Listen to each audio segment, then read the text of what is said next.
Assalamualaikum warahmatullahi wabarakatuh. Perkenalkan, kami dari kelompok 4 yang beranggotakan Akion dengan NIM D10411911011 dan Ricky Andreas dengan NIM D10411911022 dan saya sendiri Rian Hernandi dengan NIM D10411911028 dan yang terakhir adalah Sandia Muti Audini dengan NIM D10411911033.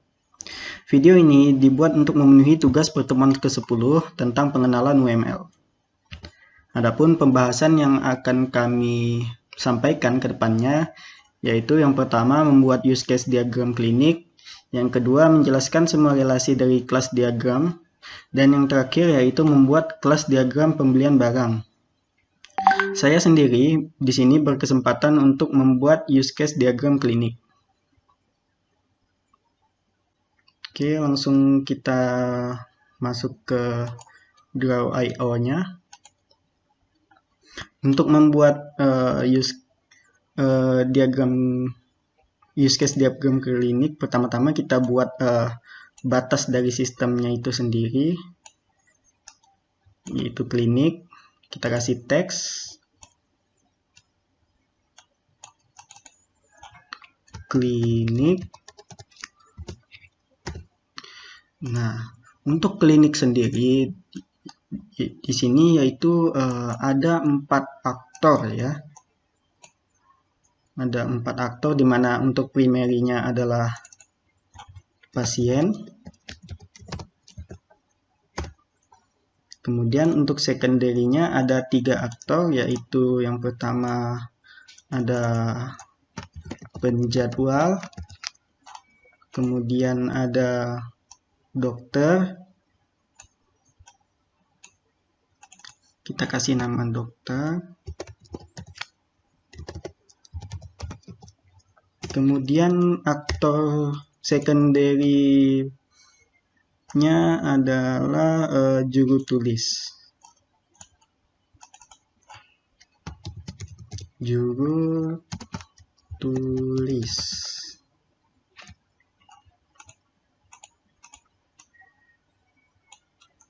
Nah, untuk use case yang ada di klinik ini terdapat 7 yang dilambangkan dengan oval ya. Untuk use case ada 7 use case.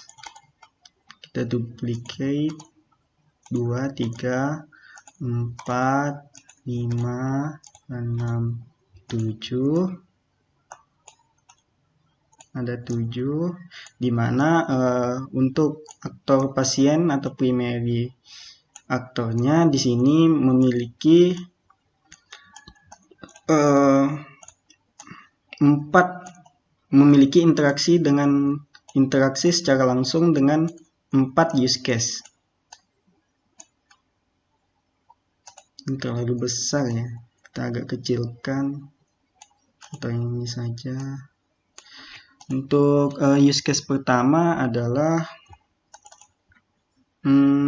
di mana-mana kalau ada klinik itu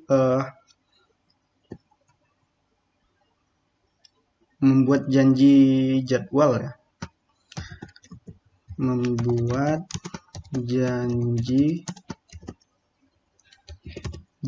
pertemuan. Ya, use case pertama yaitu membuat janji pertemuan. Nah, jika kita membuat janji pertemuan, maka kita juga bisa membatalkan janji pertemuan. Untuk ini yang langsung berinteraksi dengan pasien ya, di mana use case pertama ada membuat janji pertemuan, membatalkan janji pertemuan. Nah, ketika pasien bertemu dengan dokter, maka pasien pasti akan meminta obat ke dokter. Dan use case terakhir yang melakukan aksi dengan pasien yaitu membayar tagihan. Nah,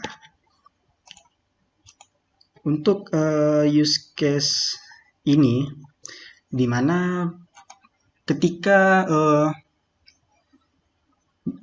pasien ingin meminta obat kepada dokter, maka pastikan ada catatan tentang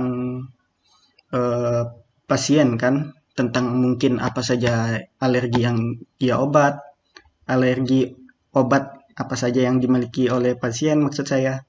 Sehingga pasti klinik akan melakukan pengecekan itu. Maka kita akan membuat use case ini mengecek data pasien.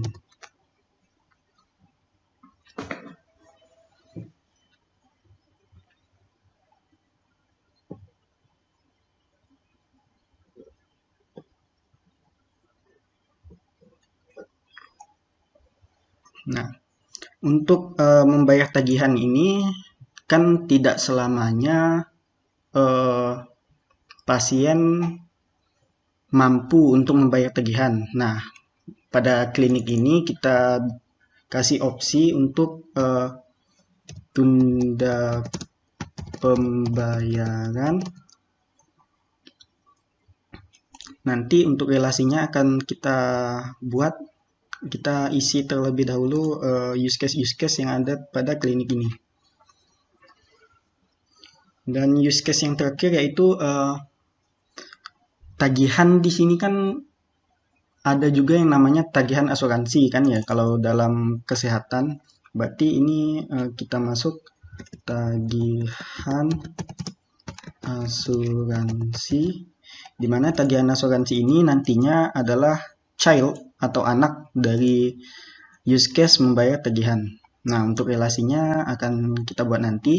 Kita akan masuk ke penjelasan aktornya terlebih dahulu. Di sini kan ada 4 aktor ya. Ada pasien, penjadwal, dokter, dan juru tulis.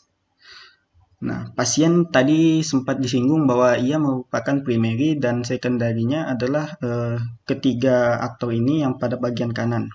Nah, artinya penjadwal, dokter, dan juru tulis hanya akan melakukan sebuah aksi ketika pasien melakukan sebuah aksi terlebih dahulu.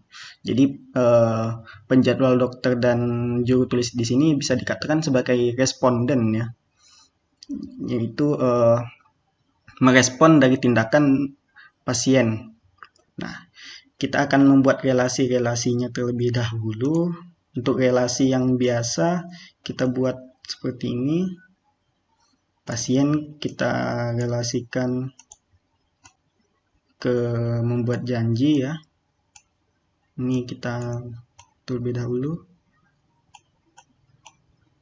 membuat janji, membatalkan,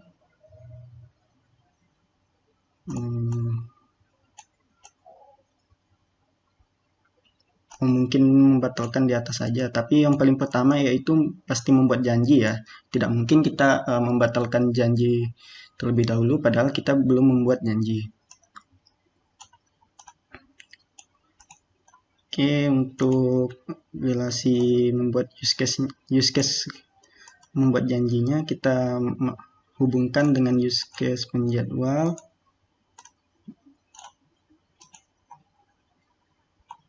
Nah,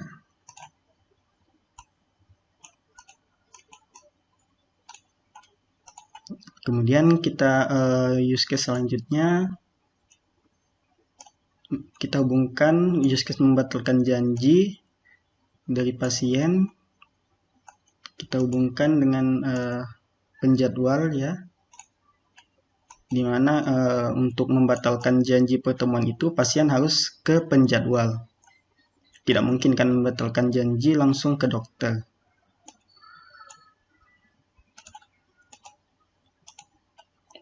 Oke. Nah, sini terlebih dahulu untuk relasi-relasinya. Berarti pasien bisa membuat janji pertemuan dengan penjadwal, kemudian pasien bisa juga membatalkan janji pertemuan ke penjadwal. Ini biar lebih enak kita lihatnya. Oke, ketika membuat janji pertemuan, maka otomatis sistem pasti mengecek data pasien kan. Nah, untuk hal semacam itu maka kita akan hubungkan relasi membuat janji pertemuan dengan mengecek data pasien. Nah ini dia untuk konektornya, konektor with label, di mana kita hubungkan dengan use case membuat janji, kita hubungkan dengan use case mengecek data pasien. Nah, karena tadi jika use case ini dijalankan, maka secara otomatis use case cek data pasien dijalankan, maka itu berarti nama use case-nya adalah include. Nama use case yang berarti ketika use case membuat janji pertemuan, maka use case ini akan secara otomatis dijalankan oleh sistem klinik. Nah,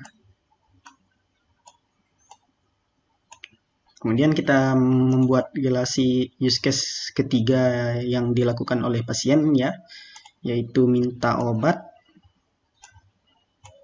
Pasien minta obat, kemudian ya otomatis kalau minta obat kita ke dokter ya, kita kasih waduh, ini kita ubah stylenya, kalau relasi itu harus tidak putus-putus ya. Nah ini dia, berarti untuk aksi yang ketiga, pasien meminta obat ke dokter. Nah untuk obat itu kan biasanya kan pasien itu kan ada alergi terhadap obat-obat tertentu. Nah, maka secara otomatis seharusnya ketika proses minta obat ini, maka sistem, yang ini kita duplicate aja, dia kan harus perlu mengecek data pasien terlebih dahulu kan. Pasien ini alerginya terhadap obat apa, sehingga obat yang akan diberikan itu tepat sasaran dan tidak akan merugikan pasien. Nah, itu dia. Kemudian yang terakhir, aksi terakhir dari pasien adalah pasien membayar tagihan. Pasien membayar tagihan, kalau membayar tagihan pasti ke juru tulis. Membayar tagihan. Membayar tagihan tadi kan kita sempat singgung bahwa ia merupakan use case general yang memiliki special use case-nya adalah tagihan asuransi atau child lah ya. Karena use case membayar tagihan ini parent-nya. Tagihan itu ada tagihan asuransinya.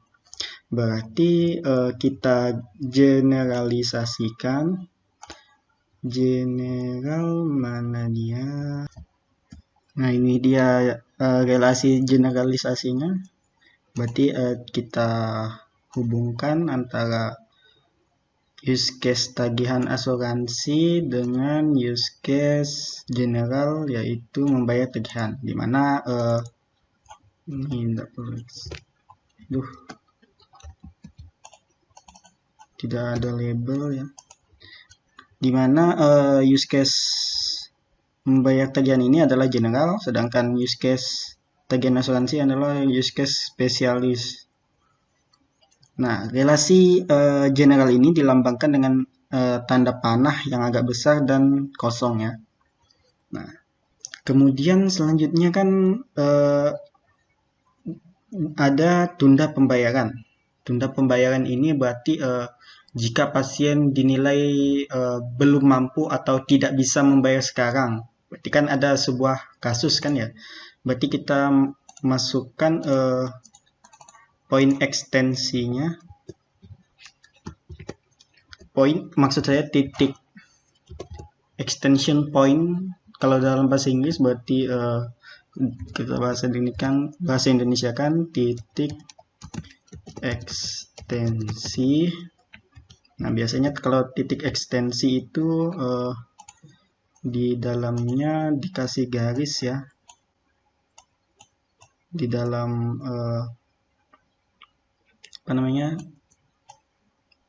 use case-nya, menandakan bahwa use case ini memiliki titik ekstensi.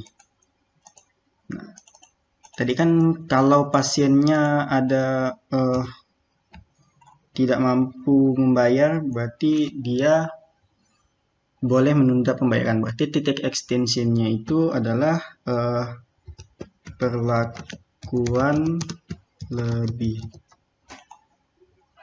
Ini kan kurang enak kita lihatnya, jadi bisa kita besarkan untuk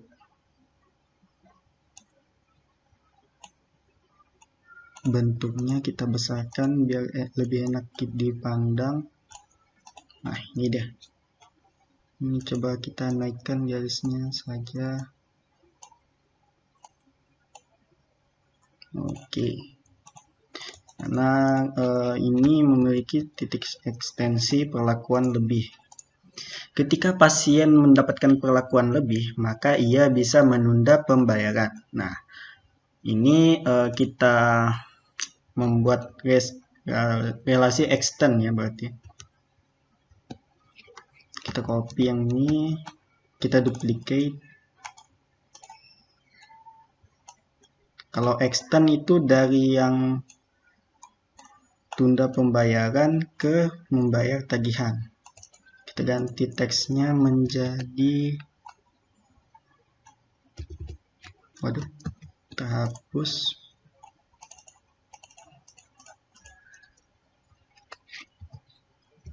Kita ganti extend.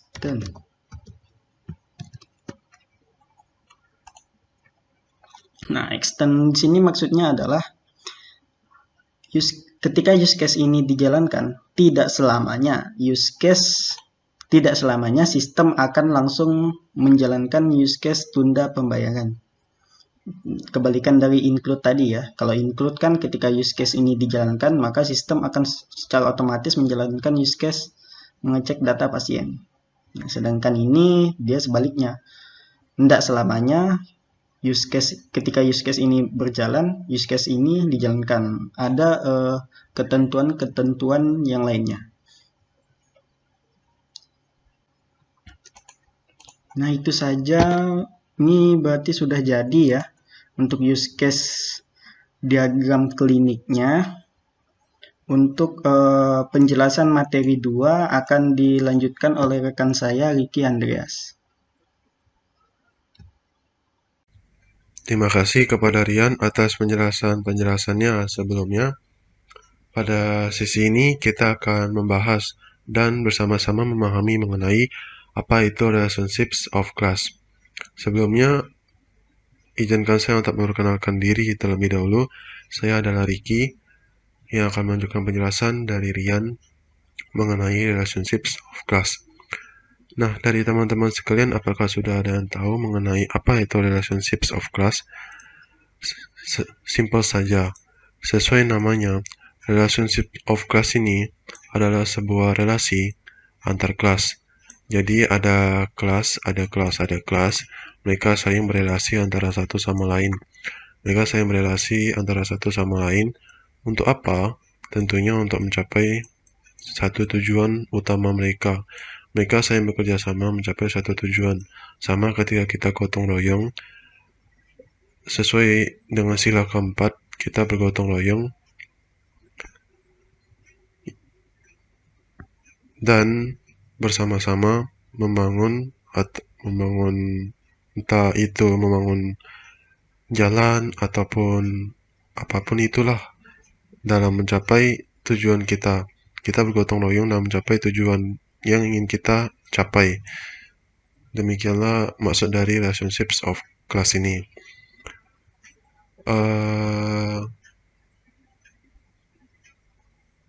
Dalam berelasi, mereka tidak bisa sembarangan berelasi.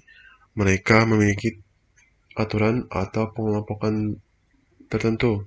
Mereka memiliki aturan, misalnya harus gini, harus gini, harus gini. Mereka memiliki aturan dan mereka juga dikelompokkan. Apa sajakah aturan tersebut dan pengelompokan tersebut? akan kita bahas. Kita pertama mulai dulu dari bagian pengelompokan. Jenis-jenis relasi. Ada 3. Sejauh ini ada 3. Yaitu ada yang namanya jenis pertama is A, yang kedua has A, yang ketiga others. Ini association, dependency, generalization, dan realization adalah nama relasinya. Jadi misalnya dapat kita lihat bahwa generalization, realization include-nya ke is A, association include-nya bisa ke has A atau bisa juga ke others. Dan di others ini ada association dependency relasinya, ada relasi association dan relasi dependency include-nya ke others. Nah, oke, saya sudah mengerti kalau association, dependency, realization, dan generalization ini adalah nama relasi. Namun is A, has A ini itu maksudnya apa? Oke, sesuai pengertiannya, simpel saja. Is adalah has mempunyai.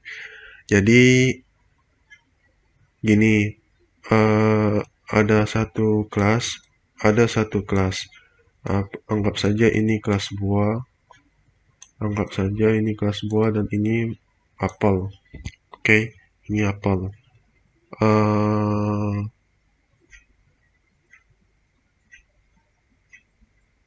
Apple is a buah. Mungkin enggak kalau apple has a buah? Kan kedengaran aneh bukan? Oleh karenanya apple is a buah. Kita dapat mengartikan ini sebagai turunan, ini sebagai parent. Jadi kalau untuk is a ini, itu tuh turunan is a parent. Oke. Sedangkan kalau association ini itu kebalikannya, parent has a turunan. Jadi anak, jadi orang tua memiliki anak.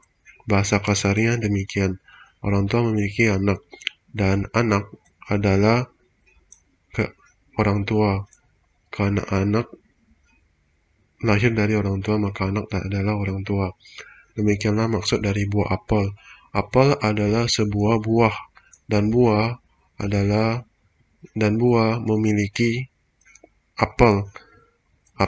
Buah mempunyai apel karena apel ini adalah buah. Itulah maksudnya. Semoga saja penjelasan saya dapat dipahami oleh teman-teman sekalian. Nah, sekarang kita akan lanjut ke bagian generalization, realization, association, dan dependency. Maksudnya apa sih? Nah, association, relasi association ini maksudnya adalah association maksudnya itu adalah relasi yang terjadi antara dua kelas. Jadi ada dua kelas dan mereka saling berelasi. Dihubungkan oleh sebuah konektor. Bisa dikatakan bahwa association ini adalah sebuah relasi biasa. Sebuah relasi biasa yang menghubungkan dua buah kelas. Nah, untuk contohnya kita dapat lihat bahwa di sini ada satelit nih. Ini ada mobile, kan? Ini kita abaikan saja dot tengahnya. Ini garis putih ini adalah namanya konektor.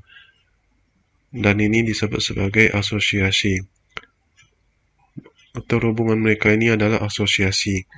Connector between two classes. Jadi keterhubungan antara dua kelas. Relasi yang berisikan keterhubungan antara dua kelas dinamakan relasi asosiasi. Itulah maksud dari asosiasi.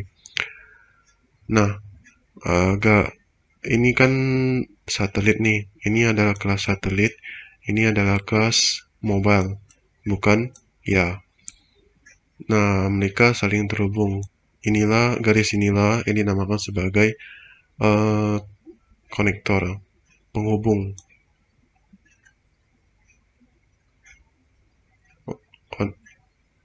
dalam relasi ini ada namanya multiplicity. Multiplicity ini maksudnya adalah dalam satu kelas berapa banyak sih uh,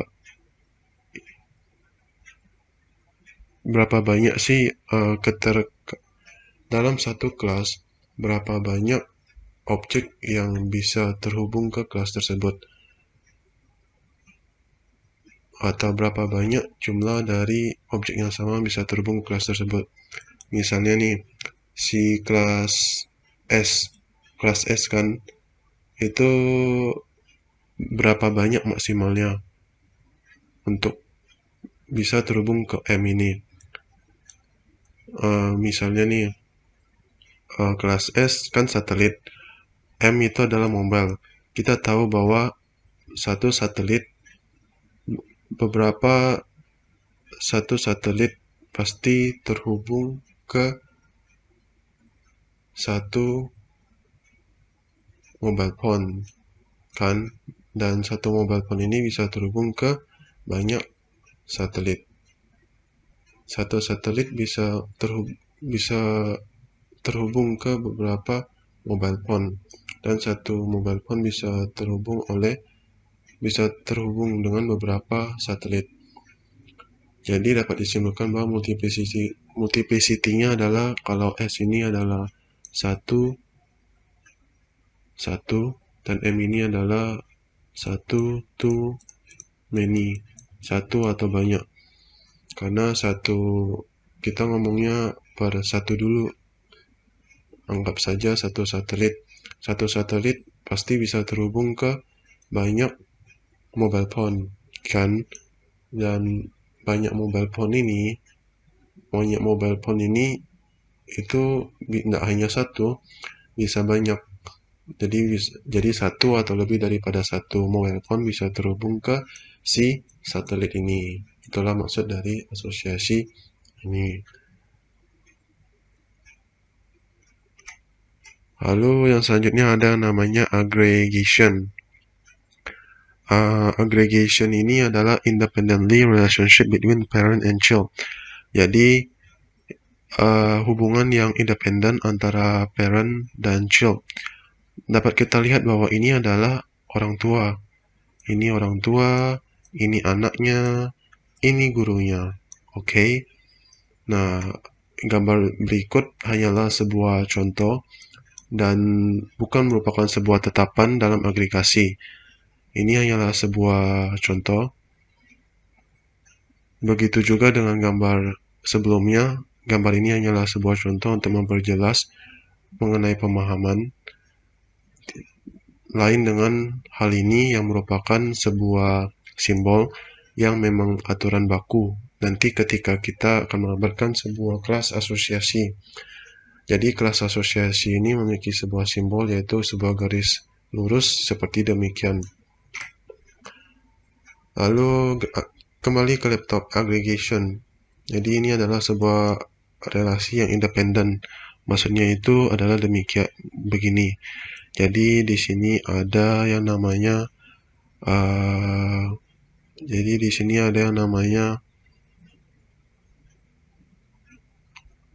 teacher. Lalu di sini ada yang namanya student nih. Lalu ini ada yang namanya parents.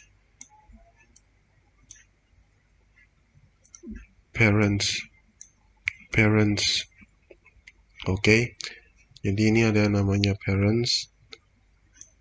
Jadi satu guru bisa ke banyak. Satu bisa. Jadi ini kan relasi agregasi ya. Maka kayak gini dia.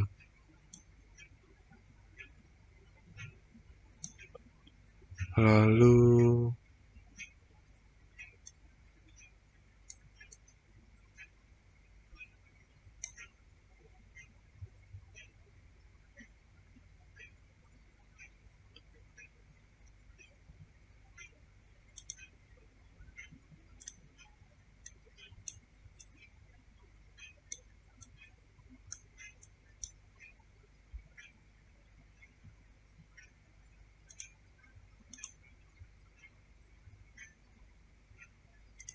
Nah, ini mereka saling terkoneksi. Nah, dapat kita lihat bahwa teacher ke parents, tapi biar lebih jelas kita hapus saja ininya. Nah, karena ini adalah sebuah relasi nih. Kan ada teacher, ada parent. Mereka ini saling independen satu sama lain. Jadi maksudnya independen, mereka saling berhubungan. Teacher dan parent mereka saling berhubungan satu sama lain, tetapi mereka tidak saling bergantung. Lain halnya dengan student. Mereka saling bergantung, teacher bergantung ke student dan student bergantung ke teacher. Namun dalam hal ini si parent dan si teacher itu tidak saling bergantung. Oleh karenanya mereka dinamakan hubungan agregasi, karena mereka tidak saling bergantung satu sama lain. Jadi maksudnya ketika ini dihilangkan atau ini dihilangkan, nggak ada pengaruhnya. Mereka tidak akan saling berpengaruh satu sama lain. Jadi ketika teacher dibuang, maka parent akan tetap baik-baik saja. Dan parent dibuang, maka teacher akan tetap baik-baik saja. Itulah maksud dari agregasi. Selanjutnya adalah yang namanya composition. Dependently relationship between parent and child. Jadi maksudnya adalah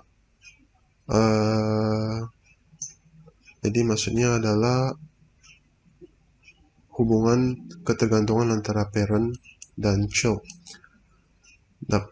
Contohnya kayak kasus tadi tuh, kan si parent dan ada si teacher dan si student. Mereka ini kan saling bergantung satu sama lain. Bukankah demikian? Ya, mereka kan saling bergantung satu sama lain kan.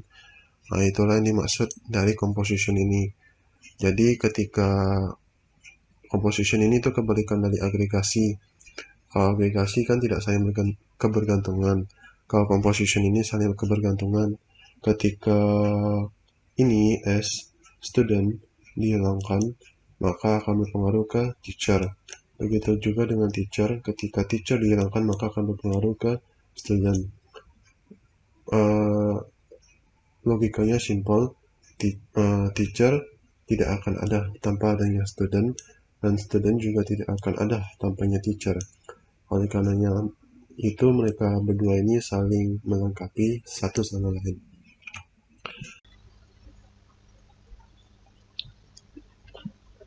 Baiklah, saya di sini akan melanjutkan penjelasan dari rekan saya. Sebelumnya, perkenalkan, nama saya Kyun. Jadi saya di sini akan melanjutkan penjelasan dari rekan saya tentang generalization. Jadi generalization itu adalah specialization to generalization yang mengacu pada jenis hubungan di mana satu kelas terkait adalah anak dari yang lain berdasarkan asumsi fungsionalitasnya.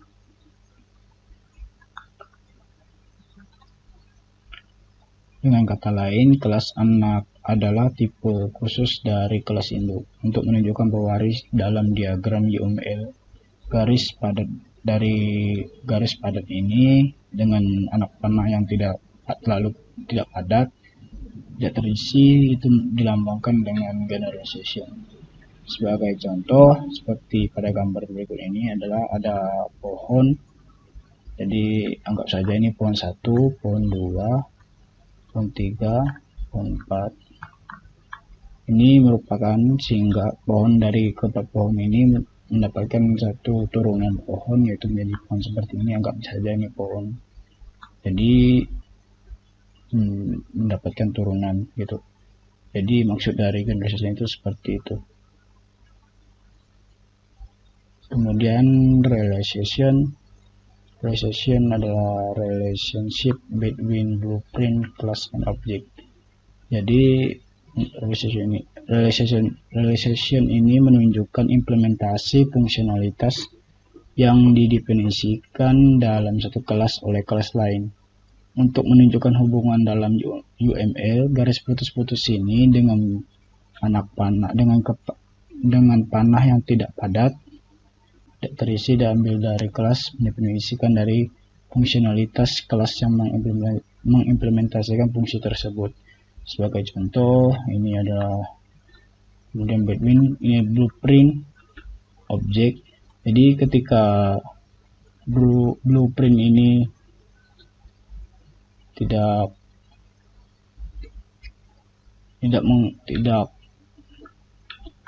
bergantungan dengan bergantungan dengan tidak adanya objek. Jadi ketika blueprint ini tidak adanya objek, maka tidak akan terjadinya realization. Jadi begitulah maksud dari realization itu.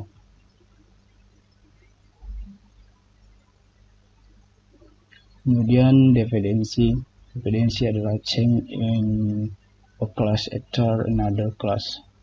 Dengan dilambangkan anak panah seperti ini adalah simbol dari dependency. Kadangkala sebuah kelas ini menggunakan kelas yang lain. Hal ini disebut dependency. Umumnya penggunaan dependency digunakan untuk menunjukkan operasi pada suatu kelas yang menggunakan kelas lain. Sebuah dependency dilambangkan sebagai anak panah yang saya bilangkan tadi.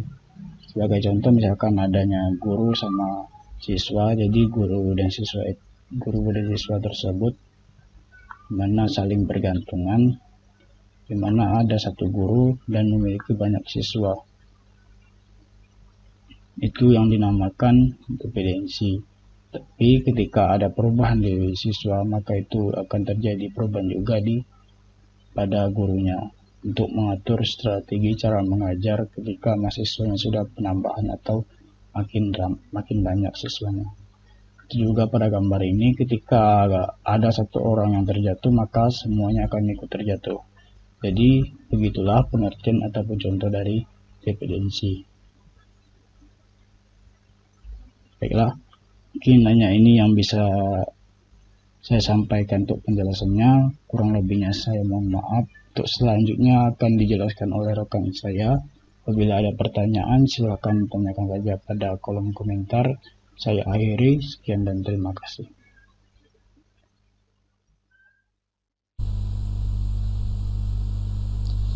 Assalamualaikum warahmatullahi wabarakatuh.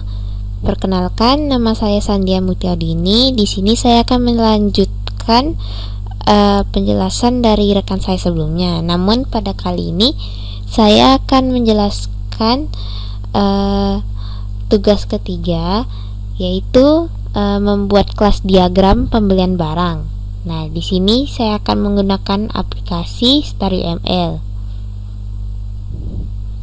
Nah, ini contoh penampakan aplikasi StarUML.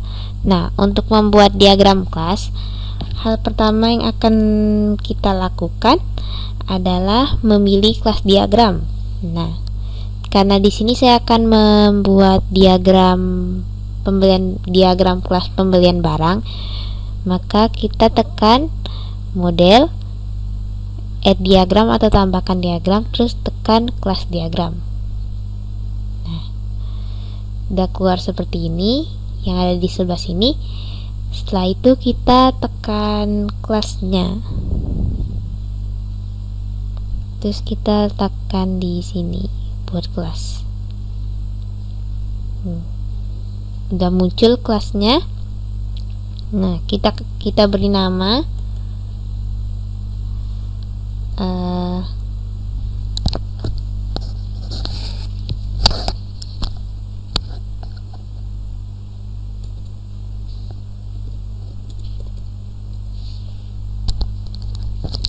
kita beri nama pelanggan karena kita membuat kelas pembelian barang. Nah, kemudian kita tambahkan atribut-atributnya. Atribut 1 kita kasih nama pelanggannya. Kemudian kita tambah atribut lagi, yaitu kita kasih alamat pelanggan. Sudah terbentuk seperti ini. Nah, kita akan membuat kelas yang lain atau subkelas yang lain. Di sini saya akan membuat kelas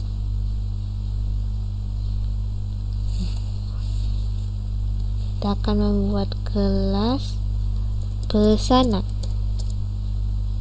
Nah, kemudian kita tambahin atributnya. Atribut pertama yaitu kita kasih tanggal pembelian, kemudian kita tambahin atribut lain yaitu status pesanannya. Kenapa?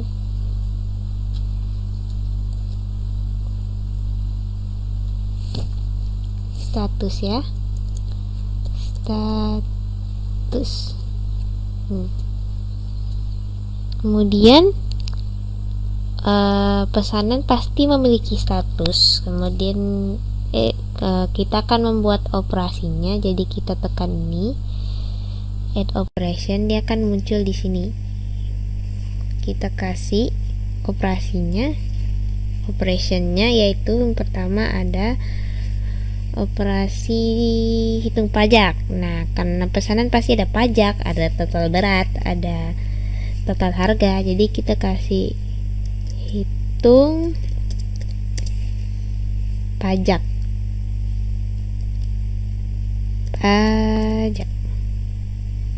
Kemudian tambahin lagi yaitu kita tambahin hitung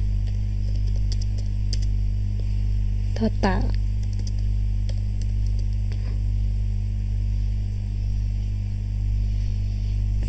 Kemudian kita tambahin hitung berat total. Nah, sudah selesai. Kita akan tambahin kelas lainnya, yaitu di sini. Terserah ya kita mau taruh di mana kelasnya. Nah, kita tambahin kelas pembayaran. Ada pelanggan yang memesan barang, kemudian ada metode pembayarannya. Seperti itu kira-kira.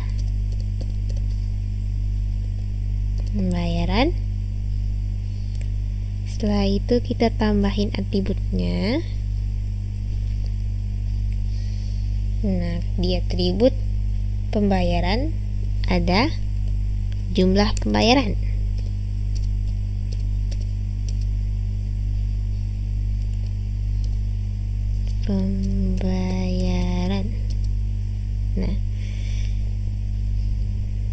Nah, di sini ada yang saya kasih operasinya, ada yang tidak, karena tergantung kalian mau kasih atau enggak. Di sini saya yang kelas pelanggan dan pembayaran tidak saya kasih operasinya. Nah, kemudian kita lanjut ke kelas berikutnya. Di sini kita ada kelas lagi, kita kasih kelas pembayaran. Ya, ini seperti cabang kelasnya. Di sini kita kasih kelas kartu kredit. Pembayaran kan bisa dilakukan dengan berbagai macam cara, dan bisa dengan kartu kredit, tunai, ataupun pakai cek atau bank. Nah, kita kasih atributnya. Kartu kredit tuh pasti punya nomor PIN.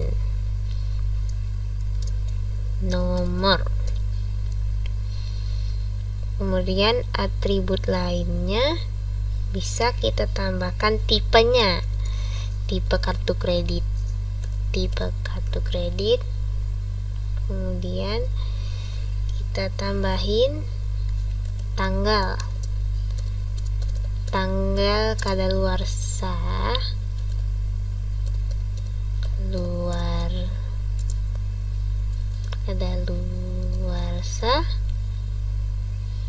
kartu kreditnya. Nah, sudah selesai. Kemudian kita tambahin operasinya. operasinya bersifat resmi.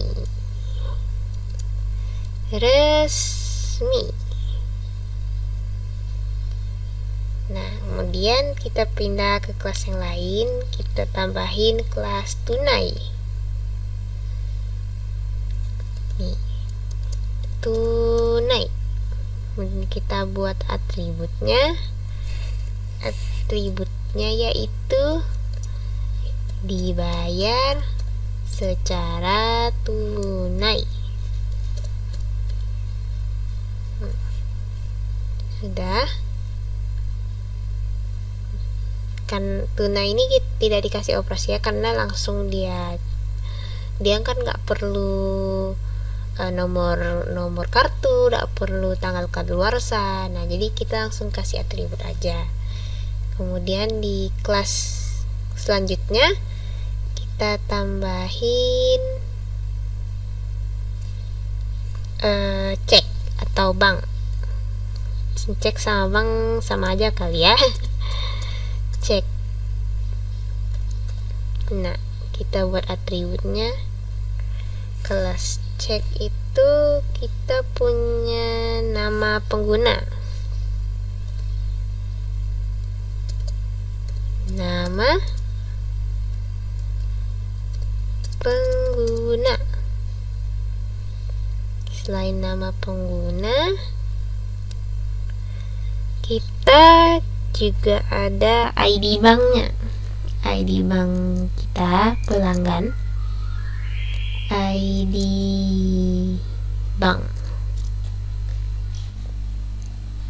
Nah, sudah sama kayak kartu kredit, karena dia punya nama, punya ID bank, kita kasih dia operasinya sama ya, tadi resmi. Nah, kemudian tambahin kelas lagi, 2 kelas lagi. Ada satu di sini. Kita kasih nama detail pesanan.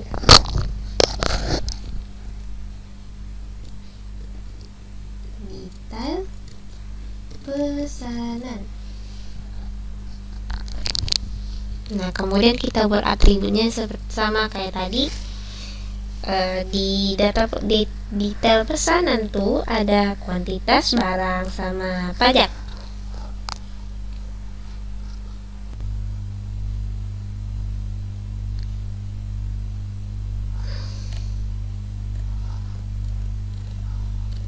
Kuantitas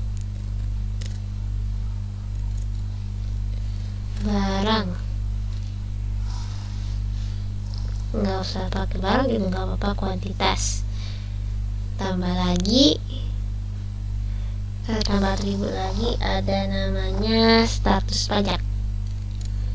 Status pajak. Nah, setelah itu kita beri dia operasinya. Ada kita kasih hitung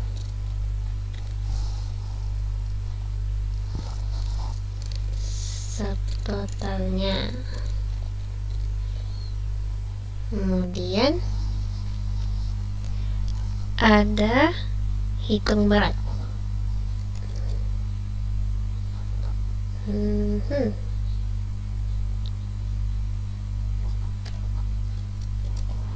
Hitung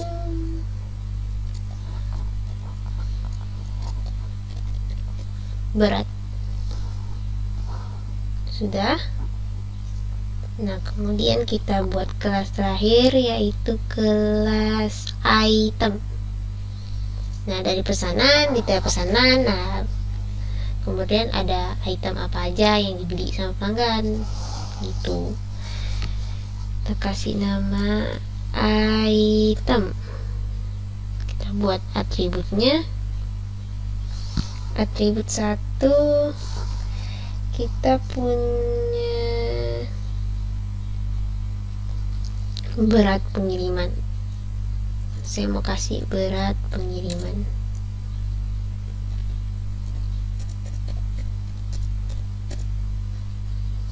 Habis itu ada deskripsi itemnya. Kita tulis sini deskripsi. Nah, kemudian kita kasih operasinya.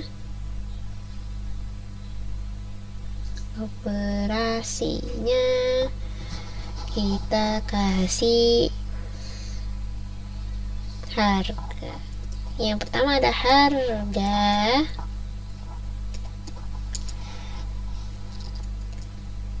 dari kuantitas. Terus yang terakhir kita harus dapatkan beratnya. Berarti kita tulis sini dapatkan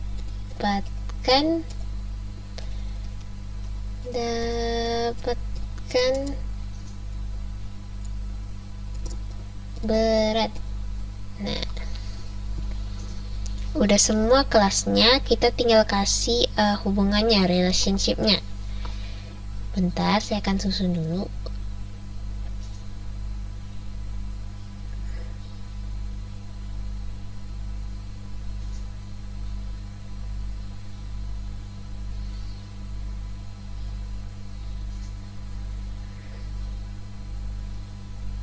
Salah.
Nah, sudah saya susun.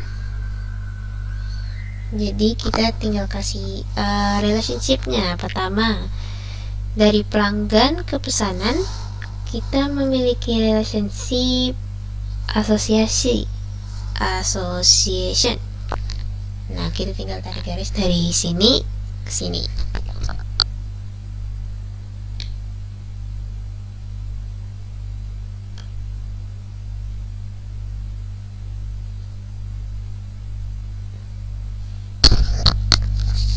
Kemudian kita juga akan mengasih relationship antara pesanan sama pembayaran. Nih, kita kasih directed association dari pesanan ke pembayaran.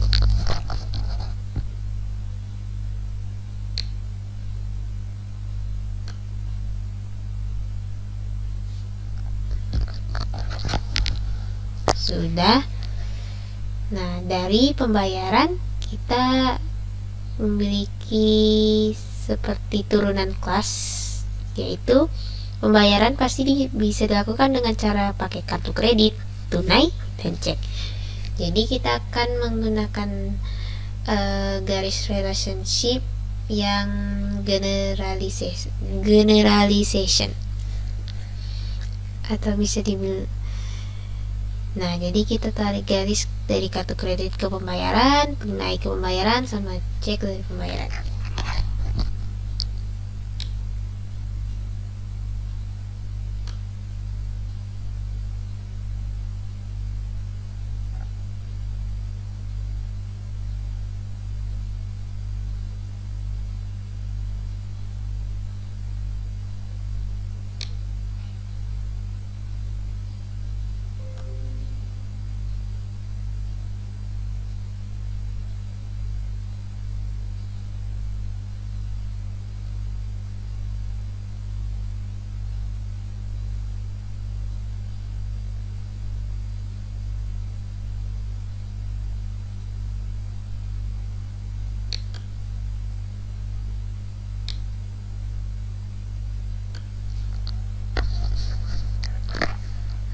sudah.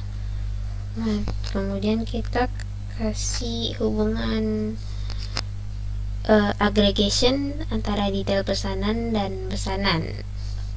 Hubungan antara pesanan dan detail pesanan ini seperti kayak pesanan pasti punya detail pesanan. Nah, jadi kita pakai hubungan aggregation.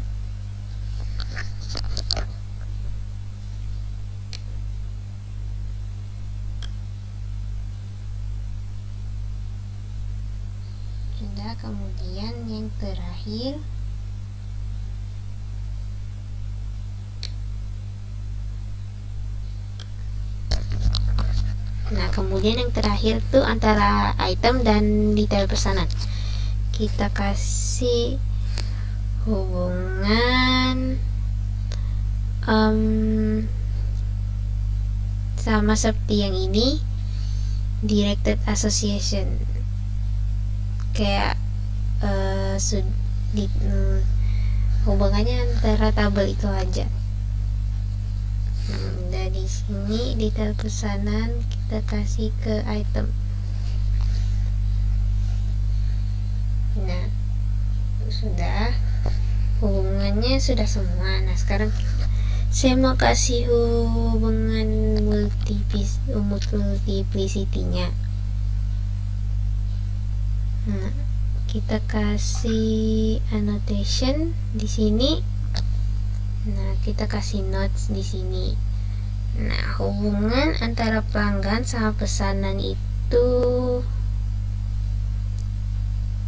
1 sama 0.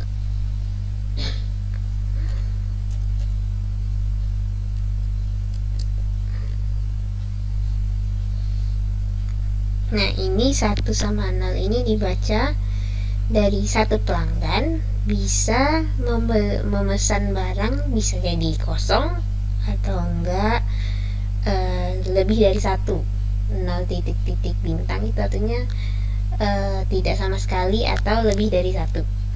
Nah, kemudian dari pesanan ke pembayaran itu hubungannya 1 dengan 1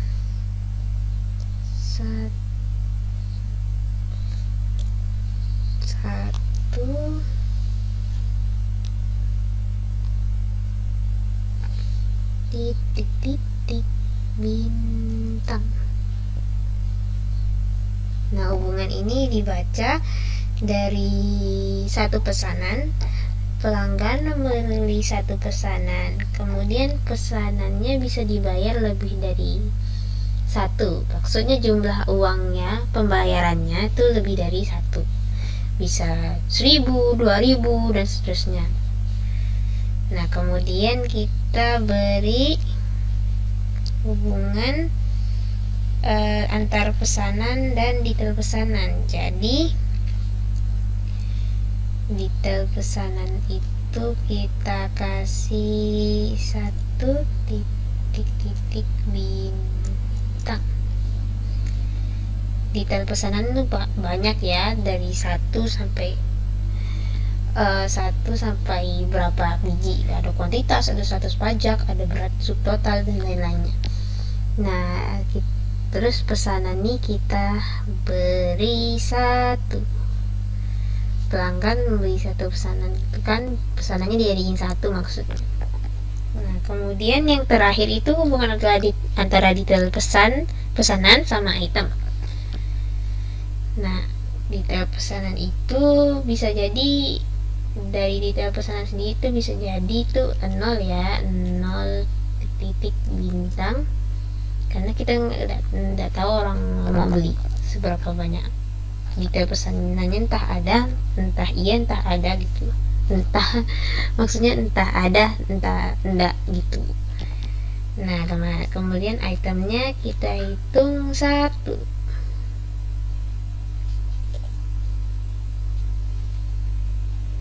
Sudah selesai. Nah, jadi beginilah guys contoh diagram pembelian barang ada dari beberapa kelas, ada kelas pelanggan, kelas pesanan, kelas pembayaran, dan lain-lain. Nah, beserta hubungan relasinya ada asosiasi, ada generalisasi, terus ada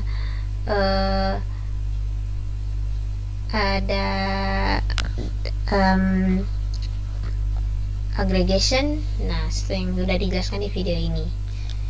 Terima kasih. Jika ada pertanyaan bisa ditanyakan pada kolom komentar. Dan sekali lagi terima kasih. Wassalamualaikum warahmatullahi wabarakatuh.